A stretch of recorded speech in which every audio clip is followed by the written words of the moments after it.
Plusieurs ont compris ça. Et je peux vous garantir une chose, ils mettent Dieu en premier.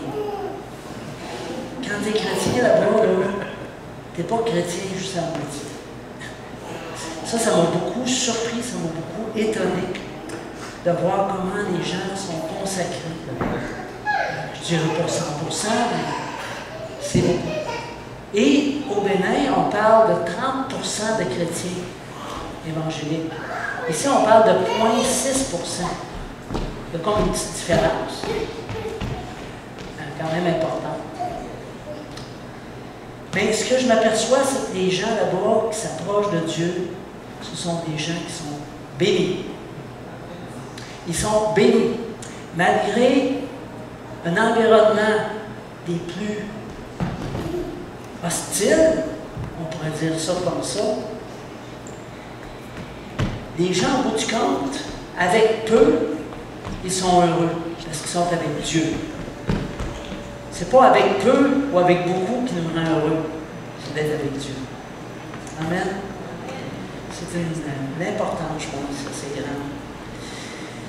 On va passer pour les offrandes. Où est-ce qu'il est, ici? Merci Seigneur. Dieu est bon. Oh! Au fait, nos yeux vont le voir, mais quand on ferme les yeux, de temps en temps, je le vois.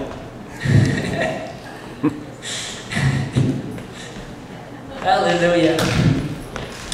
C'est un grand jour pour Edith, pour Pierre et pour Marcel aujourd'hui.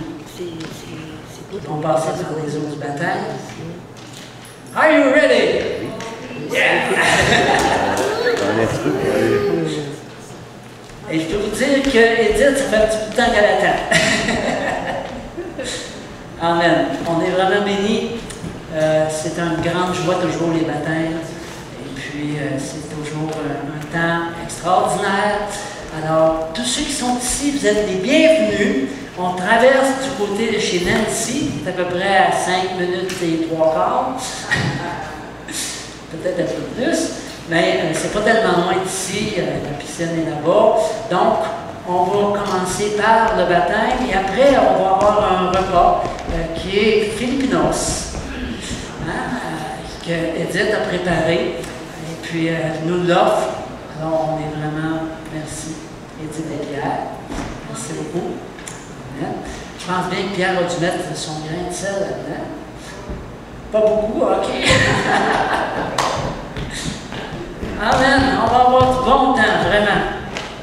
On reprend les temps de prière et de louange vendredi, au fait, le 12 août. C'est ici à l'église, je n'ai pas marqué l'heure, c'est 7 heures. Amen. Donc, on reprend cette semaine, dès vendredi. On va voir comment ça va se faire, parce qu'on a vraiment à cœur de prier encore plus. Et je pense qu'on va avoir un autre temps de prière pendant la semaine. On a vraiment ça à cœur. Dimanche le 21 août, on va avoir un mémorial en mémoire de Gilles Henry. Notre frère Gilles est décédé. On sait qu'il avait le cancer, de vraiment avancer. On a prié pour lui. Je pense qu'il a vécu bien jusqu'à ce que le Seigneur est venu le chercher. Et vous savez, des fois, les choses sont difficiles à comprendre. Certaines personnes reçoivent des guérisons, d'autres ne les reçoivent pas. Parfois, peut-être, dans certains cas, le Seigneur vient les chercher parce qu'il sait qu'ils risquent de se détourner dans la suite, ou peu importe la raison. On ne peut pas expliquer des choses, mais je pense que notre frère est parti dans la paix et dans la présence de Dieu. Donc, on va vraiment l'accompagner là-dedans, dans le fond. Et on veut faire un mémorial avec la famille, ici même. Ça aurait lieu le 21 août. J'attends une réponse de la famille. Donc, on va vraiment souligner notre amour pour Gilles. Au service, Monique était présente. Et au corps, Monique était présente. Et au service, Alain était présent. Oui, Alain. J'ai rarement vu dans la montagne le premier service de ma vie qui arrive à 60 ans. J'en ai vu plusieurs sont partis au contrairement du nombre de 25 ans qui avait jamais connu une personne de proche qui était mort. J'ai entendu des témoignages durant le lunch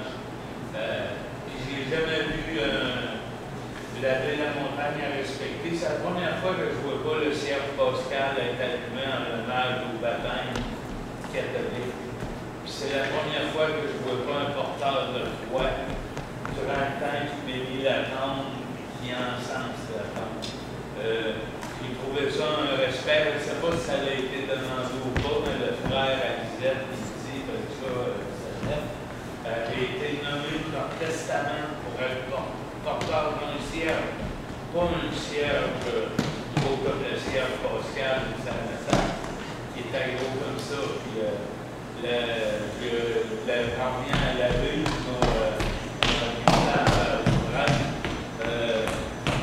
il est allé le voir 24 heures. Quand il est ici, sa main autour de sa main, il était à la place de l'île. Un stade, souvent 20, une bonne pression. Et chez sans pression. Les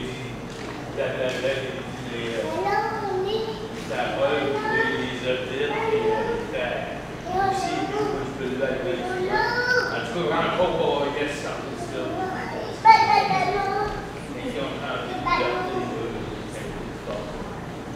puis, c'est écrit Pierre. En tout cas, j'ai hâte d'en voir les membres de la famille.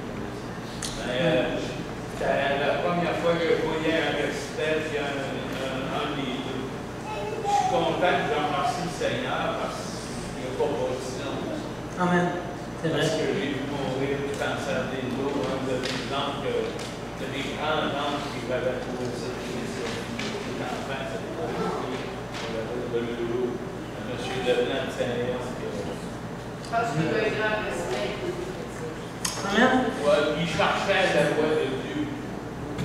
Puis, Oui. j'ai entendu des témoignages de filer une boîte de troc dans la part où une boîte de quelqu'un qui copiait des cochons, partir avec 12 gars. Descendre aux États dans le temps de la route des années 60. C'est un homme avec un grand cœur.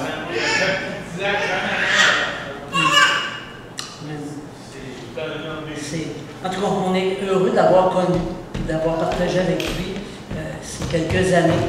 Alors, aussi, le 3 septembre, mettez ça à votre horaire, il va y avoir une soirée de louange ici, à partir de 7 h. Donc, c'est une soirée avec l'équipe de louange qui est de notre église. Et puis, on va avoir un bon temps. Et dimanche, le 4, mettez ça aussi à votre horaire, c'est un dimanche africain. Donc, on vous invite à vous habiller en africain, avec vos tuliques comme moi ce matin, ou en haïtien, évidemment. Et puis, on dit africain, c'est parce qu'on vient d'Afrique. On veut parler de notre... donc, ce dimanche-là, on va vraiment parler de notre mission en Afrique. Quels sont les défis, qu'est-ce qu'on a vécu là-bas, avec des photos. En tout cas, ça va être vraiment intéressant. Soyez présents, parlez-en autour de vous. Les personnes qui sont intéressées par l'Afrique et la réalité africaine, invitez-les. Ça va être vraiment un bon temps. Je ne l'ai pas marqué sur ma feuille, là, mais c'est le 4 septembre. Donc, Lily va être présente, elle va vous accompagner dans la louange. Vous savez qu'elle chante tellement bien, puis elle voit la mesure encore mieux que moi sur le djembé. Amen. Alléluia. Fait que je voudrais d'abord vous parler du baptême. Et je vais vous raconter brièvement comment moi et Rita sommes passés par les eaux du baptême.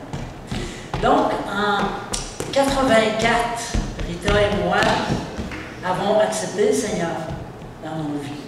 C'est-à-dire qu'on lui a demandé pardon, simplement par une prière, de tout notre cœur. Je dirais plusieurs prières.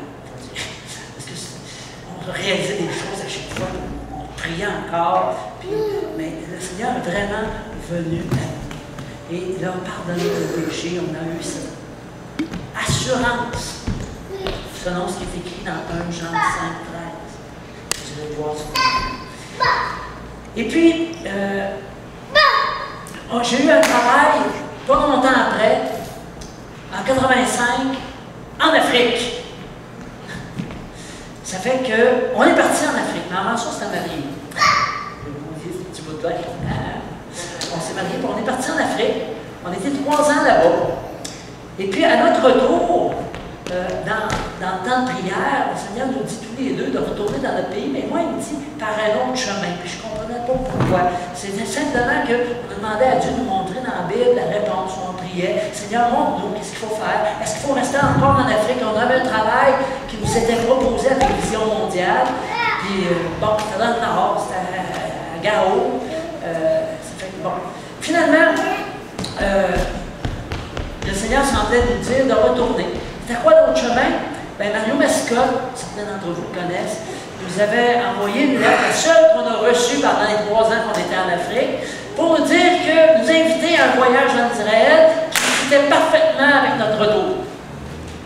Ça fait que plutôt de prendre la direction de France et après, en fait, c'était pas France, c'était Amsterdam, puis après ça, Canada, bien, on est allé Israël, je pense que c'était le Canada directement après. Et puis là, pendant qu'on se promenait en autobus, on voyageait sur les pas de Jésus, il y a un couple qui commence à nous parler du baptême d'eau. Hey, vous savez, on va pouvoir avoir l'occasion de se baptiser dans l'eau.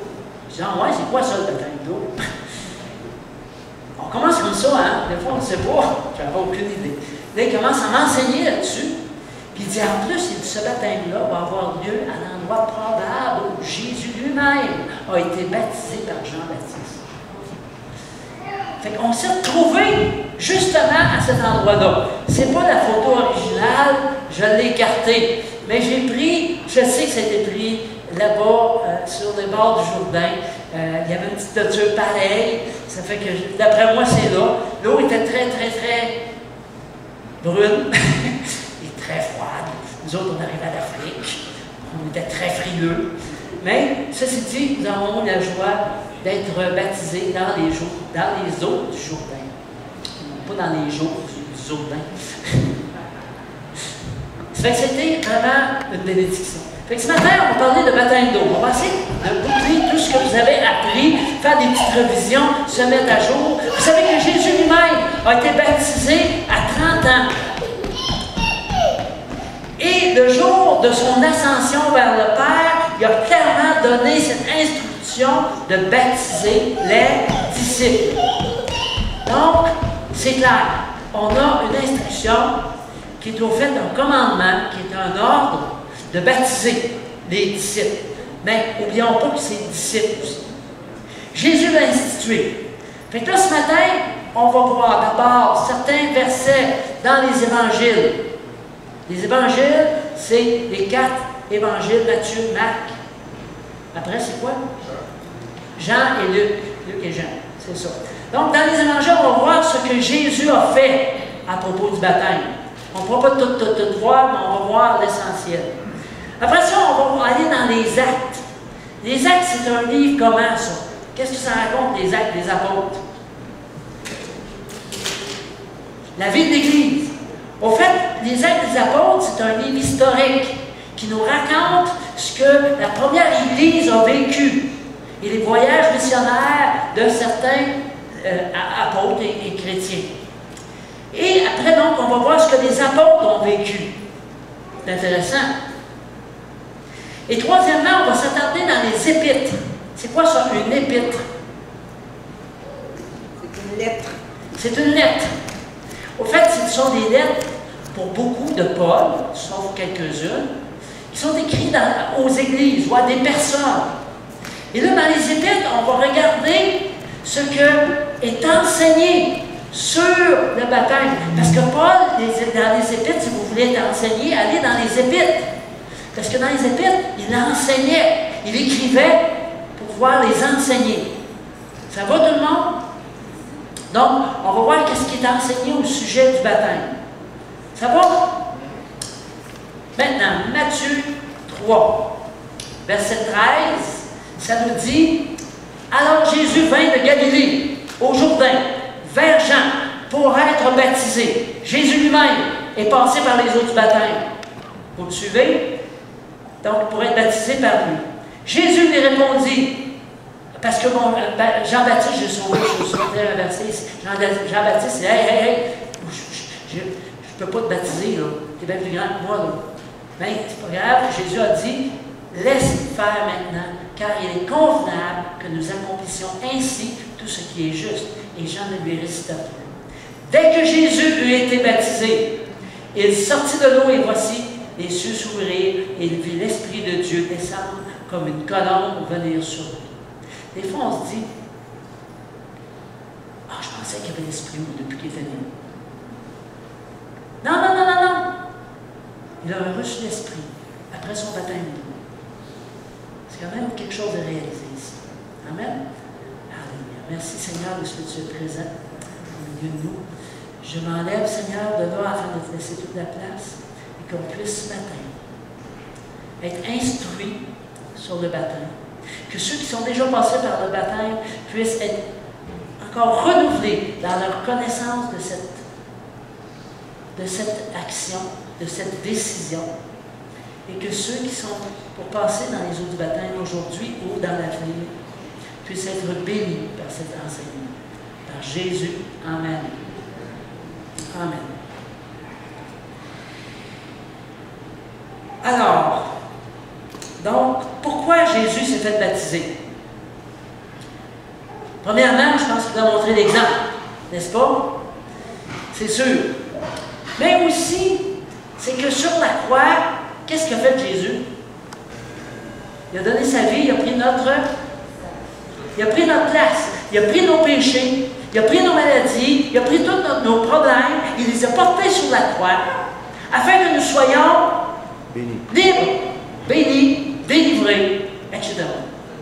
Il a fait ça, lui. C'est bon, hein?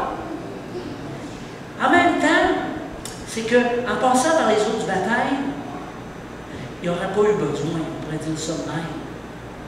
Mais il voulait vraiment nous ouvrir une voie de bénédiction.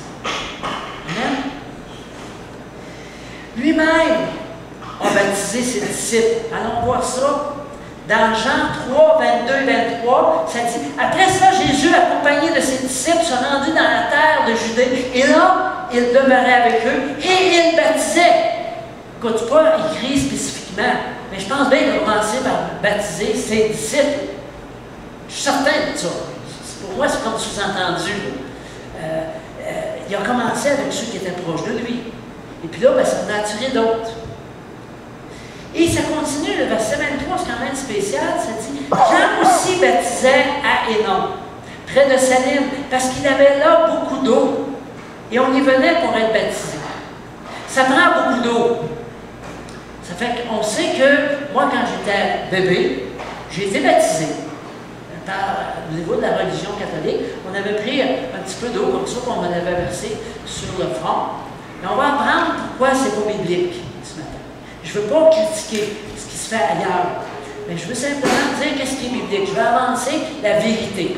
Vous êtes d'accord avec moi? On va avancer la vérité. Ça prenait beaucoup d'eau pour baptiser. Mais c'est parce que ça se faisait par immersion. C'est-à-dire qu'on calait, on revenait.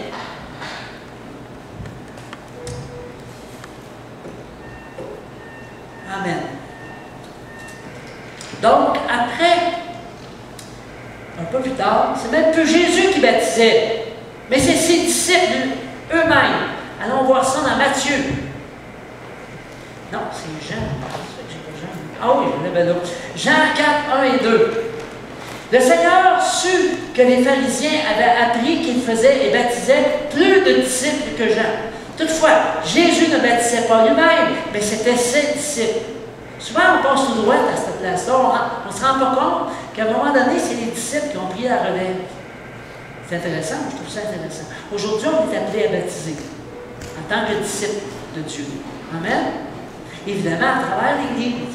Ça se fait toujours à travers l'Église, parce que Dieu a placé l'Église pour cela. Le jour de l'Ascension, où est-ce que Jésus est parti officiellement, il a laissé un testament spirituel. Ça veut dire que juste avant qu'il parte vers le Père, il nous a laissé une parole qui est vraiment très importante. C'est comme un testament. Et on voit que quand Gilles est décédé, on suit le testament. Qu'est-ce qu'il a écrit? Alors voici ce que Jésus a dit. Allez, faites de toutes les nations des disciples, les baptisant au nom du Père, du Fils et du Saint-Esprit, et enseignez-leur à observer tout ce que je vous ai prescrit. Et voici, je suis là avec vous tous les jours jusqu'à la fin du monde. Ça vient avec une promesse extraordinaire. Amen. Ça vient avec une belle promesse. Donc, premièrement, il faut que tu sois un disciple si tu veux passer par les eaux du baptême. C'est pas compliqué. Et tu es un disciple. Si tu es un disciple aujourd'hui, ben, tu peux passer par les eaux du baptême. Hey, ça demande quand même quelque chose. Enseignez-leur. Ça demande un enseignement. C'est pour ça que moi, j'aime, avant de passer par les eaux du baptême, quelqu'un de l'enseigner, de le préparer. Et c'est ce que nos 3 amis ici ont fait pendant 5 semaines minimum, même peut-être un peu plus, je ne me rappelle plus combien de semaines en tout. Mais donc, ils ont été enseignés pour pouvoir passer par les eaux du baptême. Ça va pour tout le monde? Donc, il y a des éléments importants ici aussi. Donc, nous sommes au service de Dieu. Et je suis tout seul. Nous sommes au service de Dieu. Amen. Le jour. Vous savez, l'Église est là pour nous aider à être au service. Dieu a institué l'Église. Ce n'est pas les hommes qui ont institué l'Église. Là, je ne fais pas une série sur l'Église ce matin. Le but est vraiment le baptême. Mais l'Église est vraiment là, qu'on trouve nos dons, puis qu'on commence à servir Dieu en quelque part. Amen? C'est ça qui est le but de l'Église. De nous faire devenir des disciples, premièrement, puis après ça, de devenir au service de Dieu. Donc, on doit aller. Aller faire quoi? Aller vers les autres. Parce que les autres qui vont avoir à passer devant le jugement de Dieu, c'est bien valeur, c'est clair dans la parole, que si on n'est pas inscrit dans le livre de vie, on ne pourra pas entrer dans le royaume de Dieu. C'est aussi simple que ça. Donc, quand on demande de faire la prière de repentance, c'est ça que ça prend, mais il faut la faire de tout notre cœur. Il faut que Dieu commence à régner sur nos vies. Si on laisse encore, on a les mêmes habitudes qu'avant, qu'il n'y a rien qui change. Moi, je dis, hey, il faut que tu naisses de nouveau. Ça aussi, on va l'attendre. Ça va-tu pour tout le monde? C'est clair, ça? Alors, ici, j'ai marqué 6 mauvaises raisons de ne pas aller à l'église. On les verra pas tous les 6, mais c'est toujours des mauvaises raisons. Pourquoi ne pas aller à l'église? Donc, on doit venir à l'église et être enseigné pour après ça être capable d'enseigner, de partager notre foi et d'aller vers les autres qui ont des besoins. Si tu es un chrétien non pratiquant, ça ne marche pas. J'ai des gens qui me disent « Ah, je connais le Seigneur depuis des années. Ah, dans quelle église que tu vas? Oh non, non, non. Oh non, moi, les églises, là, t'es blessé là-dedans. » C'est sûr, on va être blessé, peu importe où ce que tu vas. Je t'annonce quelque chose ce matin, si tu ne savais pas. Là. Dès que tu vas être en relation, tu vas être blessé. Et si maintenant, aujourd'hui, tu cherches une église parfaite, dès que tu vas y aller, si tu la trouves, là, dès que tu vas y aller, elle ne sera plus. Moi, je la trouve drôle. Mais c'est peut-être pas la première fois que je l'ai dit. Donc, on va être converti et devenir des disciples. Converti veut dire simplement que notre vie transforme. Notre vie est transformée. Notre vie n'est plus la même. Il y a des choses qui ont changé. Dès que j'ai accepté le Seigneur, il y a des affaires, j'ai dit « Wow! » Ça arrête là. Puis, ça continue à être transformé aujourd'hui. Depuis 1984 que je connais le Seigneur, ça n'arrêtera pas.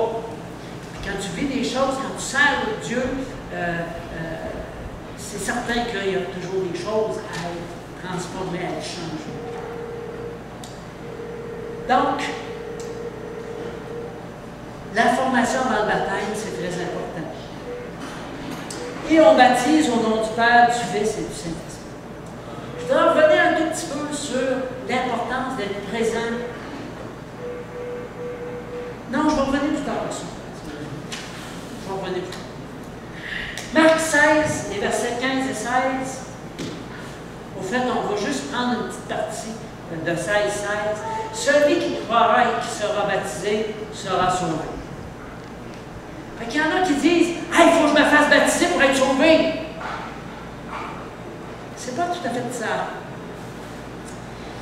Au fait, qui croira devrait être baptisé. Parce que l'affaire est, c'est que croire à Dieu, c'est le premier pas. Après ça, ton engagement envers Dieu est un autre pas pour que Dieu commence à régner sur ta vie. Comprenez-vous? Trop souvent, on fait une prière de repentance, puis les gens ont les peurs dans la nature, on ne sait pas où ils sont rendus, puis je ne sais pas si vraiment Dieu règne dans leur vie. Je trouve ça triste. Et j'aimerais, autant que possible, que quelqu'un donne sa vie un dimanche matin en faisant la prière simplement de pardon, puis qui dit, Seigneur, viens habiter dans ma vie, de pouvoir l'aider à ce que Dieu vienne régner dans sa vie. C'est pour ça qu'on a des cours, et c'est pour ça qu'il y a aussi le baptême. On va tout apprendre ça au fur et à mesure. Amen. Vous savez, il y a une différence entre croire en Dieu et avoir la foi. Écoutez-moi bien, c'est important ça. Parce que le diable aussi croit en Dieu. Le diable, il croit en Dieu, je peux vous dire. Les musulmans croient en Dieu. Toutes les religions croient en Dieu. C'est quoi la différence entre croire en Dieu et avoir la foi? C'est un acte d'obéissance. La foi, c'est un acte d'obéissance. C'est avoir une relation intime avec un Dieu qui nous aime et qui désire nous bénir. C'est pas seulement, comment je peux dire, comme dit souvent Rita, elle dit qu'on peut avoir entendu parler du premier ministre, et si on va à la pêche une fin de semaine avec, puis qu'on prend nos repas avec, on est dans la même chaloupe, on risque de le connaître. On n'a pas entendu parler. Les gens entendent parler de Dieu, mais c'est loin de tout le monde qui le connaît. Pour le connaître, il faut s'asseoir à table avec lui. Il faut l'écouter. Qu'est-ce qu'il a à dire? Il faut se laisser enseigner. Il faut se laisser percer par lui. Quand je dis percer, c'est pas ça. Percer dans le cœur pour le réparer. Tout est ici. Laisse-le qu'on a eu pour le temps. Amen. Donc, croire d'abord, puis on se fait baptiser ensuite, qui est le début d'une vie d'église, va être extraordinaire si tu le veux. Il y a aussi quand même. Donc, le baptême, c'est un acte d'obéissance et un acte de foi. On croit, ça nous engage après à l'obéir. Amen. Il y a vraiment une importance ici. Si c'était le baptême qui sauvait, nous devrions attraper les gens au vol et les jeter tout de suite dans l'eau. Tout ça, cours après l'eau. Hey, il y a une rivière là, ouais, toc! Je veux que tu sois sauvé! Mais c'est pas de même. Vous êtes d'accord?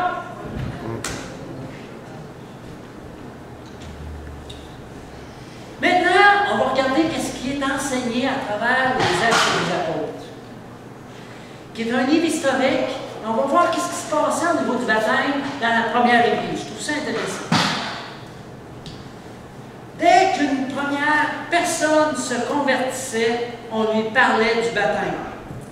Dans Acte 2, les versets 37 et 41, c'était bon, je vous explique un petit peu la situation. Les apôtres étaient en temps de prière. Et là, tout à coup, est survenu sur eux un tremblement de terre dans l'endroit où est-ce qu'ils étaient. Et il y a eu une flamme de feu qui est tombée sur leur tête. Et là, ils se sont mis à parler en d'autres langues. Et ça, c'était un moment vraiment surprenant.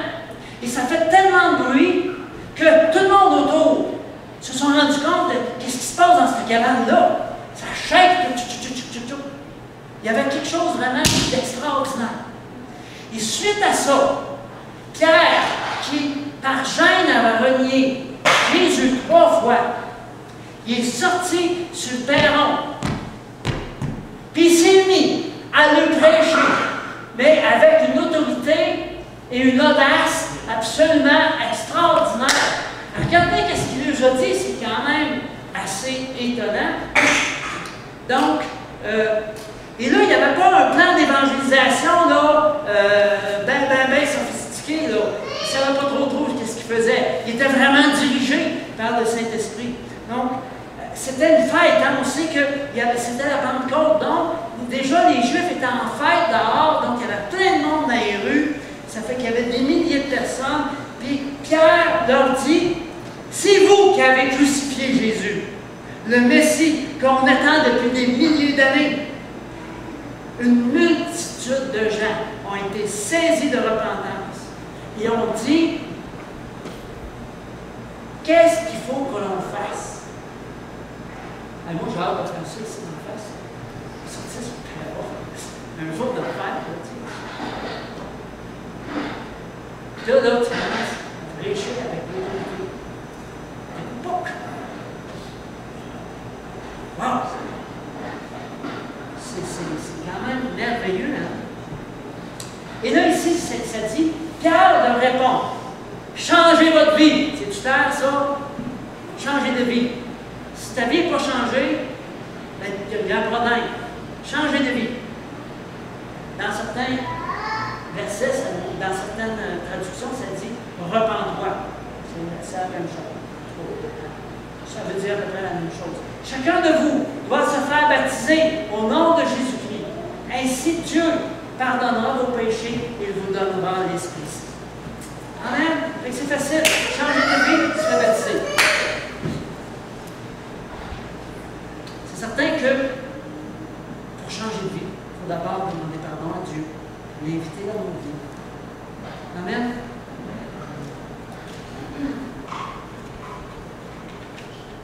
Donc, on baptise les gens qui sont devenus des disciples, comme on a vu dans Matthieu, qui ont cru, comme on a vu dans Marc, et qui se sont repentis et qui sont prêts à changer de vie dans Acte 2.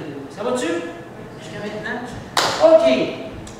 Pierre parle encore longtemps pour les persuader, toujours la même gang, là, les 3000, et les encourager. Il leur dit, les gens d'aujourd'hui sont mauvais.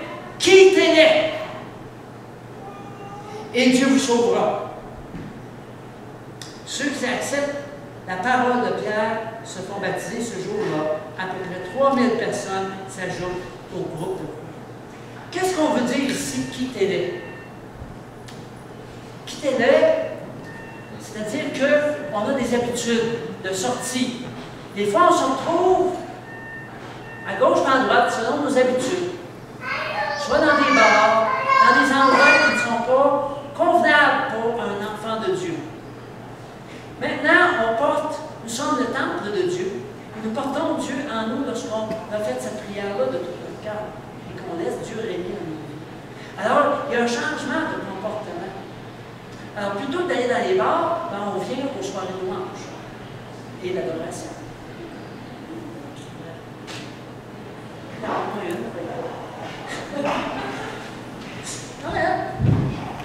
Oui, ça change. On change notre manière de voir les choses et notre manière d'agir. Amen. Donc, plusieurs nous disent, ah ben moi je crois au Seigneur Jésus. Ben on les voit une fois par mois, une fois par 2 mois. J'ai une petite question à vous poser. Quand vous étiez fiancé avec votre conjoint, votre conjoint, puis que vous aviez des rendez-vous, gagnants.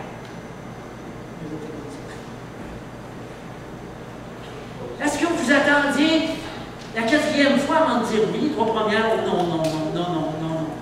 Oh non, c'est pas nécessaire. Bon, moi, je préfère aller dans la piscine aujourd'hui.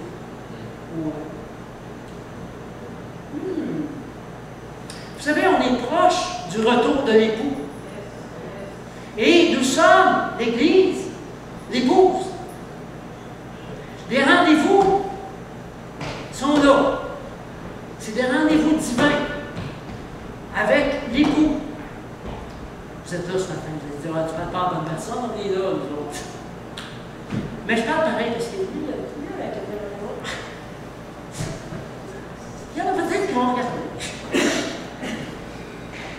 Oui, c'est important de demander le dimanche de semaine quand on peut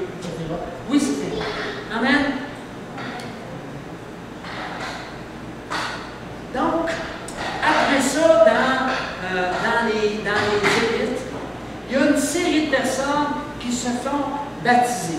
Dans Acte 8, on voit Philippe qui est en Samarie. Après ça, dans les versets 35 à 38, c'est le fameux Éthiopien. L'eunuque éthiopien. C'est quoi ça, un eunuque? C'est ça. C'est quelqu'un qui a plus ce qu'il faut. On va dire ça de même. En tout cas, c'est pas tous les détails, là, c'est pas nécessaire, je pense. L'idée, c'est vraiment. Regardez un petit peu ce qui s'est passé, parce qu'il y a un enseignement très, très important dans ce petit passage-là. Alors, Philippe ouvrant la bouche et commençant par ce passage, donc on sait que Philippe est en Samarie, tout à coup, il s'est fait transporter jusqu'avec l'Éthiopien. Ça, c'était un miracle, là. C'était à plusieurs kilomètres un de l'autre. Puis là, il s'est trouvé à marcher à côté de l'Éthiopien, puis il en allait lire dans Isaïe. Puis là, il dit, tu comprends-tu ce que tu dis? Là, il parle. Il dit, qui c'est qu'on parle, là, parce qu'on parlait de Jésus. Puis là, Philippe, il s'est mis à l'enseigner sur ce qu'il est en train de lire. Fait que l'Éthiopien était super intéressé. J'imagine que Philippe doit être surpris de se retrouver là, par exemple. Et ça le dit pas aussi. Puis là, ben, c'est ça. Philippe, il, ouvrant la bouche, il commençait par ce passage d'annoncer la bonne nouvelle de Jésus. Comme ils continuaient leur chemin, ils rencontrèrent de l'eau. Et l'eunuque dit, voici de l'eau, qu'est-ce qui m'empêche d'être baptisé? J'imagine que Philippe avait dû y parler de la langue dans son enseignement. Qu'est-ce que vous en pensez? S'il demande d'être baptisé, là, moi, je suis sûr et certain qu'il a parlé. Ou qu'il l'avait lu, mais ça avait l'air qu'il ne comprenait pas grand-chose. J'imagine que Philippe avait dû lui expliquer tout ça. L'eunuque répondit, je crois que Jésus-Christ est le Fils de Dieu. Alléluia! Il a compris. Si vous répondez ça quand je vais vous poser des questions tantôt, là, tu parles de la piscine, vous êtes dedans. Amen. Alléluia. Il fut arrêté le char, Philippe et l'eunuque descendirent, et tous les deux, dans l'eau, et Philippe le baptisa. Amen. Donc, le baptême d'eau, c'est important. On voit ici, hein, Philippe et l'eunuque, un petit peu figuré. C'est important, parce que notre ami ici, il a pris le temps de l'expliquer à l'eunuque. On va parler maintenant de la conversion de Saul de Tarse, qui a rencontré Jésus de façon remarquable, fantastique et tout à fait spirituelle. On se rappelle que Saul, qui est devenu Paul après, cherchait par tous les moyens de détruire cette nouvelle, je dirais, groupe qui était parti, qui étaient les chrétiens. Qui pour lui était une secte qu'il fallait détruire. Alors c'est lui qui était là et qui avait ordonné la lapidation de Étienne.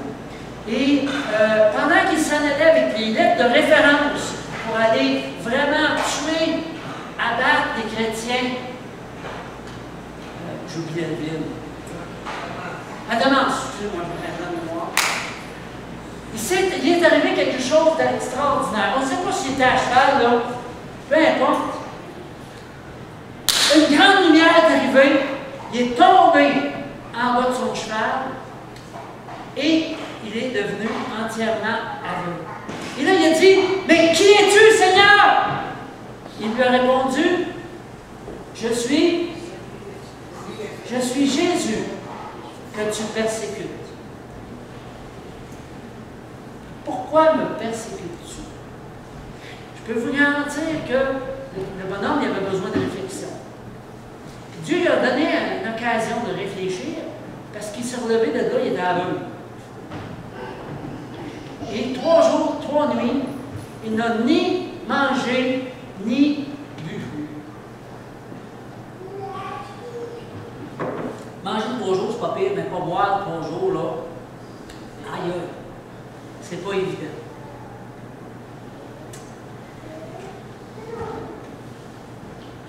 Il était démonique, voilà. Toute sa vie, il avait défendu ses principes, puis il s'est rendu compte que ses principes n'étaient pas bons. C'est tout un choc dans nos vies, ça.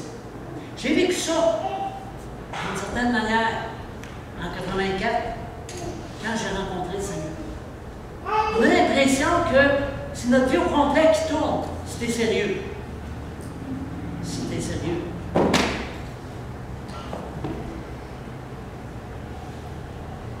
On peut se poser la question. Pourquoi t'en as-tu à te faire baptiser? Si c'est une question d'enseignement, je suis d'accord.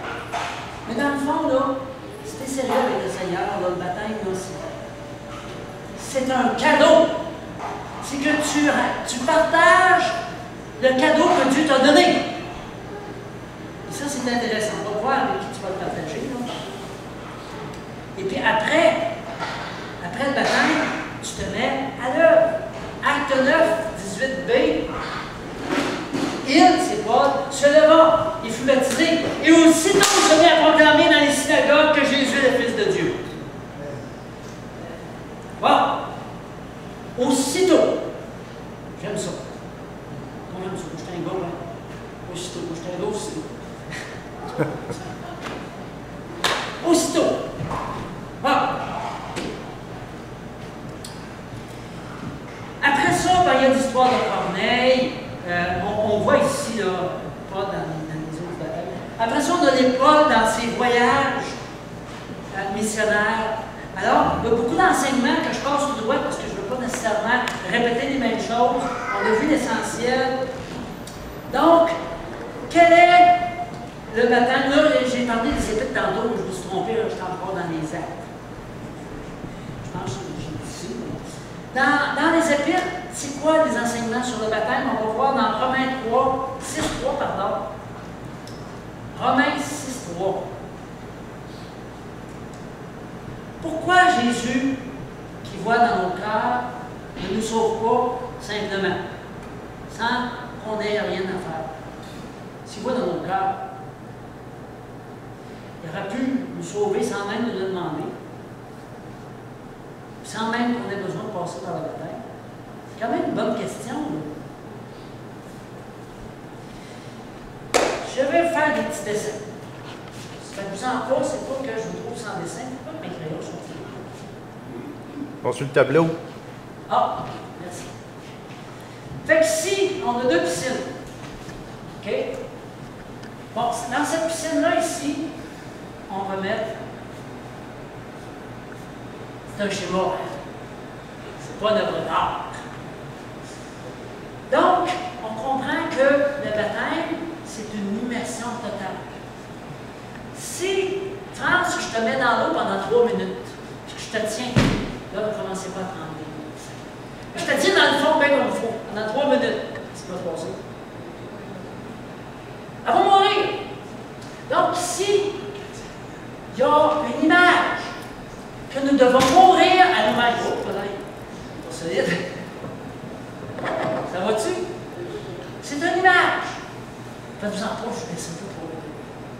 C'est juste ça. Mais ce qui est intéressant,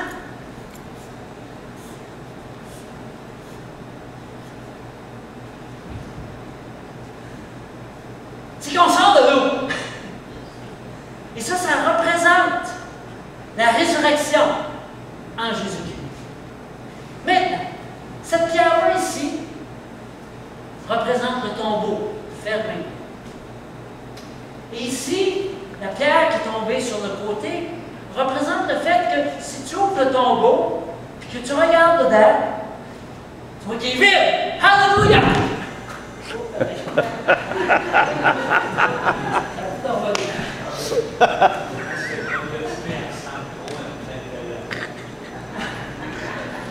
Il est vide. C'est bon? Wow. OK, maintenant, le fait de mourir ici,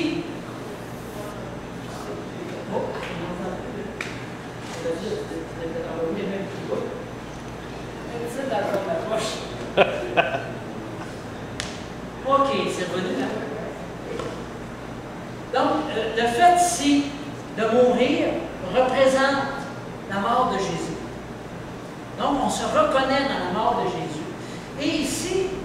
remettre Jésus, mais on pourrait remettre aussi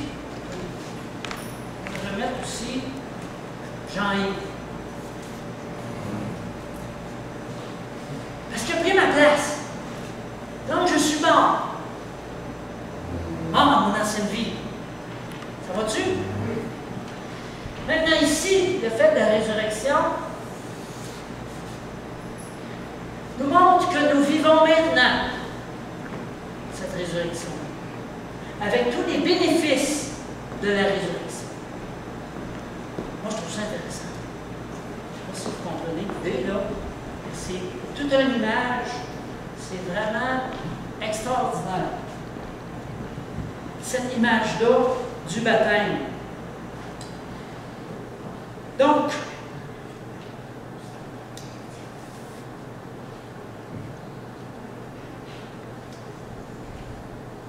le moment où est-ce qu'on témoigne que nous avons reçu le Seigneur, le moment où est-ce que j'ai demandé à chacun de préparer un court témoignage, c'est qu'on témoigne du cadeau que Dieu nous a fait gratuitement. Dans l'eau, en communion avec la mort de Jésus, on dit « J'accepte et je veux mourir à mon ancienne vie ». C'est ça que ça veut dire le baptême. Bien important que vous m'écoutiez, parce que c'est ça que vous allez faire. J'accepte de mourir à mon ancienne vie, sur la croix avec Jésus, en communion avec la mort de Jésus. Mais Jésus n'est pas resté mort, donc je déclare aussi que je suis ressuscité, que le tombeau est ouvert et que je sors de l'eau et que je suis avec Jésus, que je vis pour Jésus et avec Jésus. Amen. En communion avec Jésus. Donc, le baptême par immersion, c'est le seul qui a du sens. Parce que je n'ai pas vu grand monde se noyer en dessous d'un averse. Ou mourir en dessous d'un averse. Ça prendrait une très grosse orage pour que je me noie. Ça va? Donc, dans Romains 6,3, ça dit « Ignorez-vous que nous tous qui avons été baptisés en Jésus-Christ, c'est en sa mort que nous avons été baptisés.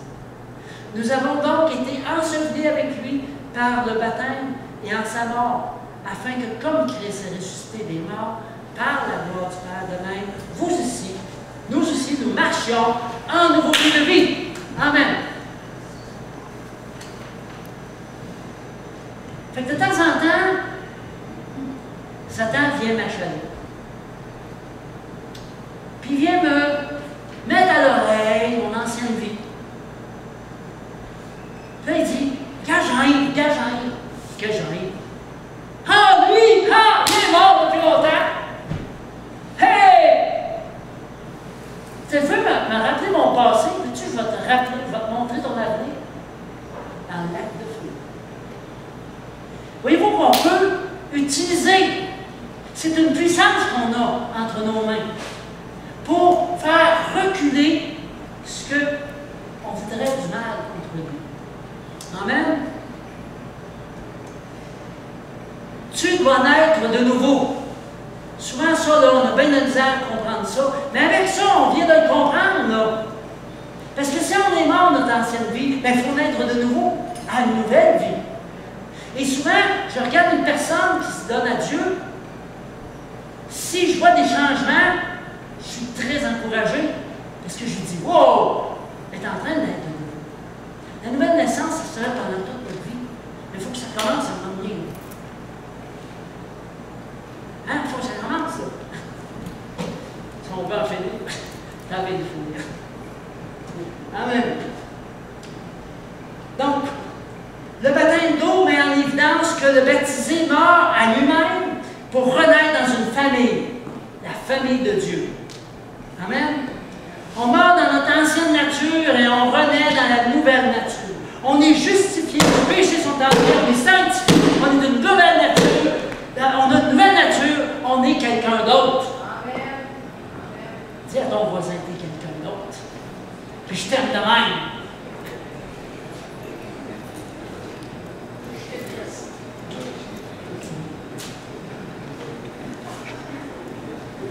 Quelqu'un d'autre, je t'aime. 1 Pierre 3,20. Lorsque la patience de Dieu se prolongeait au jour de Noé, pendant la construction de l'arche dans laquelle un petit nombre de personnes, c'est-à-dire 8, furent sauvées à travers l'eau, déjà à Noé, il y avait déjà un enseignement sur le baptême. Cette eau était une figure du baptême, qui n'est pas la purification des souillures du corps. Des fois, les gens me disent, oh, moi, je veux passer par le baptême parce que je veux être lavé de tous mes péchés. Dans ce temps-là, je dis, OK, il va falloir te tremper longtemps.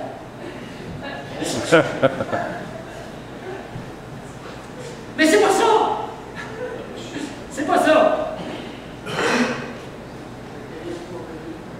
Donc, c'est pas l'engagement d'une bonne conscience. C'est-à-dire, non, cette eau était une figure du baptême, qui n'est pas la purification des souillures du corps, mais l'engagement d'une bonne conscience envers Dieu. C'est un engagement. Le baptême est un engagement. Un engagement. C'est une décision. Je m'engage à partir de maintenant. Et qui maintenant vous sauve, vous aussi, par la résurrection de Jésus. Donc, c'est un engagement à une bonne conscience. La bonne conscience, la seule manière d'avoir une bonne conscience, c'est que Jésus efface mes péchés. C'est pourquoi on vous dit, demandez pardon à Dieu. La repentance, c'est ça. Et pardonnez ceux qui vous font du trouble, même vos ennemis. Parce que si tu ne pardonnes pas, tu vas avoir de l'amertume. L'amertume, ça va t'aigrir l'intérieur. Donc, ce n'est pas le baptême qui sauve, mais c'est l'engagement à une bonne conscience. Comprenez-vous? Ce qui est différent. Le baptême, c'est une preuve.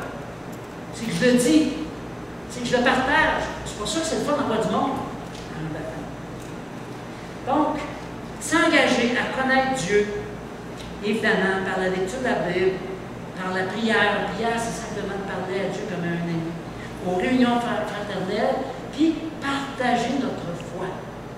Si tu es gêné de partager ta foi, c'est parce que tu n'aimes pas assez les autres. Dieu va te donner de la compassion. Demande de compassion. Parce que moi, je suis très, très, très motivé pour partager l'Évangile, parce que quand je vois quelqu'un qui ne connaît pas le Seigneur, je sais où il s'en va. Ça me fait de la peine. Donc, on ne rebaptise pas personne, juste pour peut-être clarifier. Il y en a qui disent, ah, ben moi, j'ai été baptisé, j'étais un enfant. Ah ouais? C'est quoi qu'ils ont fait? C'est pas le baptême, ça. Le baptême se fait par immersion. C'est le seul baptême qui est dans la parole de Dieu. Amen? C'est simple. Il y a quelque chose de radical dans le baptême, c'est certain. OK? Il y en a qui disent, oh, je ne suis pas prêt. Dommage. Parce que demain, tu sais pas où tu vas être rendu. On ne sait pas, personne. Et encore là, je ne dis pas que le baptême sauve. Mais c'est bon. Le baptême, c'est vraiment bon. Si tu te dis, ça peut me faire du bien, c'est pas une bonne motivation. Le baptême ne va pas nécessairement te faire du bien. Peut-être te rafraîchir un peu. Tu vas au baptême parce que tu décides de mourir toi-même. C'est clair? Je pense que là, on vient de qualifier même des affaires. Il faut retenir ça. Le plus important à comprendre, c'est la nécessité de devenir un disciple de Jésus. Donc, on meurt à nous-mêmes et là, ça nous permet, ça laisse de l'espace dans notre être pour devenir des disciples.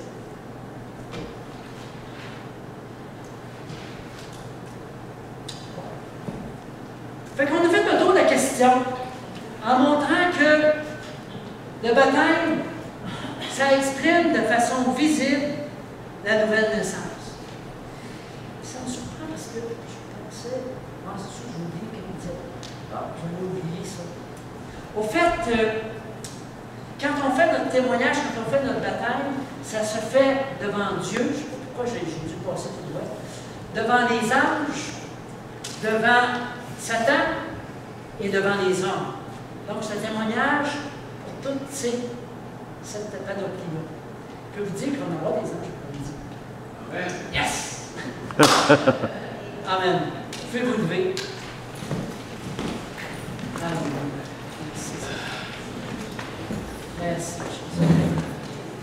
Alors, s'il y en a parmi vous qui êtes convaincus que vous voulez passer par les eaux du baptême et que vous n'avez pas fait ça, une chose bien importante, évidemment, ça ne se fait pas non plus pendant qu'on est enfant, parce que quand on est enfant, on peut prendre une décision. C'est un engagement, donc c'est pour ça que nous croyons que ça se fait une fois rendu adulte. Alors, si vous voulez passer par les eaux du baptême, parlez-moi-en. On va partir une série d'enseignements et puis on pourra refaire un baptême. Ça m'a été demandé déjà, sauf que là, ben, j'arrivais d'Afrique et j'avais juste hier pour me reposer un peu. Merci. Merci, Jésus. Ah, c'est ce que tu nous conduiras. Amen. Seigneur Jésus, je te présente mes frères et mes sœurs. Amen. Et je te demande de toucher leur cœur.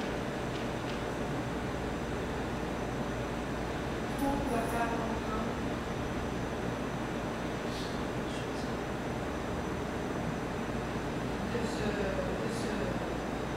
de se donner à toi, Seigneur. Amen. Leur faire comprendre que tu dois ouvrir la main Amen. pour te servir. Oui, merci. Je demande particulièrement les enfants de des gens qui sont baptisés. Amen. Tu leur révèles le chemin que tu veux. Merci, Jésus. Amen. Alléluia. Alors, rendez-vous au 222 rue Tanguay, chez Nancy, dans quelques minutes. On va commencer par le baptême et après, on va partager le repas. Ceux qui veulent se baigner aussi, je pense qu'on est bienvenus. On a une belle journée, je pense bien, il faut commencer à pleuvoir. Et si vous avez besoin de prière, vous me le dites. Si vous devez quitter, vous me le dites aussi.